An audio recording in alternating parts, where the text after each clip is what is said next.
எப்போவுமே இட்லி தோசைக்கு சட்னி சாம்பார் தான் செஞ்சுட்டு இருந்தீங்கன்னா இந்த டைம் இந்த கும்பகோணம் கடப்பா ரெசிபியை ட்ரை பண்ணி பாருங்க. ரொம்ப மைல்டான டேஸ்டியான ஒரு சைட் டிஷ் ரெசிபி.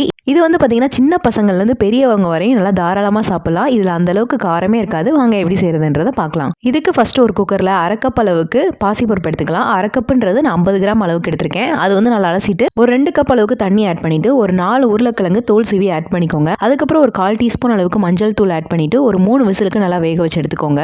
இப்போ நல்லா ப்ரெஷர் ரிலீஸ் ஆன பின்னாடி இப்போ உருளைக்கிழங்கு மட்டும் தனியாக எடுத்து வச்சுட்டு பருப்பை நல்லா மசிச்சு வச்சுக்கலாம். இப்போ உருளைக்கிழங்கு வந்து கையிலே இந்த மாதிரி லைட்டாக மேஷ் பண்ணிக்கோங்க. ரொம்ப வந்து மேஷ் பண்ணிடாதீங்க. இந்த மாதிரி இருக்கணும். இப்போ ஒரு மிக்ஸி ஜாரில் அரை கப் அளவுக்கு தேங்காய் ஆட் பண்ணிக்கலாம். அரை கப்புன்றது நான் 50 கிராம் அளவுக்கு எடுத்திருக்கேன். அதுக்கப்புறம் ஒரு 1/2 டேபிள் ஸ்பூன் அளவுக்கு முந்திரி, 2 பச்சை மிளகாய், 1/2 டீஸ்பூன் அளவுக்கு கசகசா, 1/2 டீஸ்பூன் அளவுக்கு சோம்பு, கொஞ்சமா தண்ணி ஆட் பண்ணி நல்லா பேஸ்ட் மாதிரி அரைச்சு எடுத்துக்கோங்க. இப்போ ஒரு கடாயில் 3லேருந்து 4 டேபிள் ஸ்பூன் அளவுக்கு எண்ணெய் ஆட் பண்ணிக்கலாம். இப்போ பிரியாணிக்கு ஆட் பண்ற ஸ்பைசஸ் எல்லாமே ஆட் பண்ணிக்கலாம். அதுக்கப்புறம் ஒரு 1/4 டீஸ்பூன் அளவுக்கு சோம்பு ஆட் பண்ணிட்டு பெரிய வெங்காயம் வந்து ஒரு 2லேருந்து 3 நல்லா கட் பண்ணி ஆட் பண்ணிக்கலாம். இதை நல்லா வதக்கி விட்டுக்கோங்க. அதுக்கப்புறம் கல்பாசி கொஞ்சமா ஆட் பண்ணிக்கோங்க. அதுக்கப்புறம் 1 டீஸ்பூன் அளவுக்கு கல்லுப்பு ஆட் பண்ணிக்கலாம்.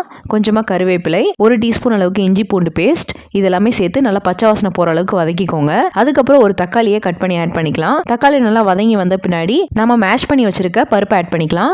அதுக்கப்புறம் ஒரு கப் அளவுக்கு தண்ணி ஆட் பண்ணிக்கோங்க. இதெல்லாமே மிக்ஸ் பண்ணிட்டு ஒரு 5 நிமிஷம் நல்லா கொதிக்க விடுங்க. இப்போ வந்து கொதிச்சு வந்த பின்னாடி நம்ம அரைச்சு வச்சிருக்க தேங்காய் பேஸ்ட் ஆட் பண்ணிக்கலாம். அதுக்கப்புறம் ஒரு கப் அளவுக்கு தண்ணி ஆட் பண்ணிட்டு நல்லா மிக்ஸ் பண்ணிக்கோங்க.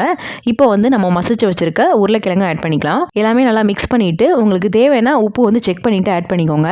இப்போ ஒரு 2 நிமிஷம் நல்லா மூடி போட்டுட்டு அது கொதி வந்த பின்னாடி ஸ்டவ் ஆஃப் பண்ணிக்கலாம். லாஸ்டா கொத்தமல்லி தழை போட்டு இறக்கிட்டீங்கன்னா சூப்பரான கும்பகோணம் கடப்பா ரெசிபி ரெடி ஆயிரும்.